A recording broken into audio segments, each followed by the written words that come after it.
Welcome to another episode of Modern Block. Thank you for joining me today. So I was just on Unbiased Rugby's channel just to give a little bit of a breakdown. So if you want to go check that out, I'll give a little bit more of an in-detail opinion of the games and everything. But I thought I'd go and get obviously on my channel a little bit and get some of my fans. So the biggest thing is, before we get into it, subscribe, comment, like, share and all that. So what a game. Why don't we start the World Cup? Yesterday's game was a cracker with the Russia Japan, but today set the stage. I mean, wow, some real performances. Fiji showed a lot of maturity in the way that they played. I really was impressed with them. For the first 60 minutes, they dominated a large part of the game. Australia showed why they are a force, though, with the real quality in being able to keep just with them. Slowly tick the scoreboard across. It doesn't matter. Don't get too freaked out. And then they converted Fiji to play their style of rugby. I was rather impressed by the style from the Fijians, though. Reece Hodge, I think, might have insulted some Fijian somewhere. I don't know if he threw something at them. I don't know if he flipped them off, but somehow Reece Hodge must have insulted a bunch of Fijians because they were pounding him. If I can get highlights and get hold of them, I'm going to put them in the video. I'll see if I can. But wow. Leofano, I felt, had not the greatest game and also poor kicking. That was definitely a painful there. But they did stabilize. It was a good stabilization. The Aussies had a couple of poor passes. And a testament, though, what I always like to say is, the sign of a good team is even when they play badly, they still win the game. And they still comfortably won it. So I'm not angry about that. I think they were the better team in the day. I just think that Fiji really showcased why they are a massive threat. And if I was a Welsh fan, I'd be a little bit more nervous about that because they are beasts. To be fair, though, the Welsh have a much better defence, so they shouldn't have as much issues, but we'll have to see. I think Will Gainey's addition probably was also the big game changer for the South African, the Australians. He leveled the game a lot more, gave a little bit more calmness to the backline. I think they were a little bit spooked in some stages, but they showed a lot of grit as an Australian team to come back and really show why they're there and that. So credit to Fiji, but credit to Australia for just making sure that they close the game out and still get their bonus point, which is outstanding from them, I think. The France-Argentina game. A little bit of a shaky start from both Argentinas and the French. I felt like Argentina at least had some good scrummaging. They really stabilized it. I know everybody's been saying that their scrums have been terrible and all that in the last few games, and it's been the first thing coming out of everybody's mouth, but they stabilized, I think, quite well. They definitely had the upper hand in the scrummaging, but credit to the French. They at the exact same time, doesn't even matter. They still went and scored some great points. Ficao, what a great first half from him. But a tale of two halves again. They take a good, comfortable lead, and then the Argentinians just claw back. I mean, some stunning plays. A real quality Argentinian popping and moving the ball at pace the French couldn't keep up with. In the end, though, the last 5 minutes were tense. I went for France in my Super Bruce, so I needed to I was like, ooh! But the French really had some quality plays in the end there. Sad but Philly couldn't get it over. Sometimes you got to wonder, like, should Sanchez... I know Sanchez was on anymore, but that's the kind of thing. Those are the moments that make a World Cup. So it was a little sad that he couldn't get it over. Something he needs to work on, maybe kicking under pressure. But credit to the French for pulling it through. I think that shows the grit of your team, that they were able to stand strong, stabilize and pull forward, even when the momentum had swung heavily against them at I'd say the 65 to 70th minute. But you still stood strong and showed the quality of your team there. So the game of the day, the Springbok New Zealand game, some big highlights. Colby for president, I'm just saying. Colby for president. Can we start a campaign? Wow. I think he really just he's exactly what New Zealand does to South Africa, it does to every country. I mean, tiny mistake, massive gain. He did it twice. He also was a nightmare otherwise. And what a performance from him. President. Probably the biggest mistake from South Africa's side is the tactical kicking was atrocious.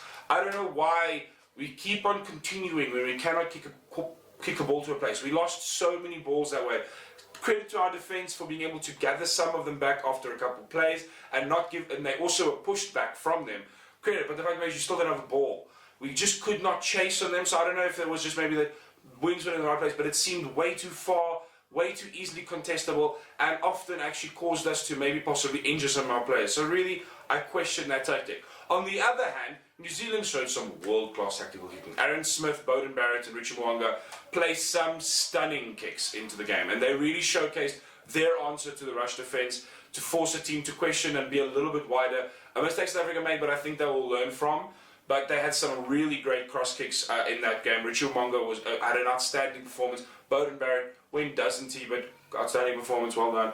But really strong performance from New Zealand and cut us apart for 5 minutes. I mean, 5 minutes and they cut you apart. That's the kind of team you want. And it's all about efficiency. When you get into the 22, you also get over the try line. They're the same line to New Zealand, I'm sure it is. But what a performance from them. I give it to them. South Africa showed grit and determination to pull back in the end. They I think, had a much better second half than they did the first. And a lot of good things to take from that as South African supporter, I think. I don't think we should be negative or down. Great defensive effort. You do not understand how important that is. But also, I think we need to question our tactical kicking.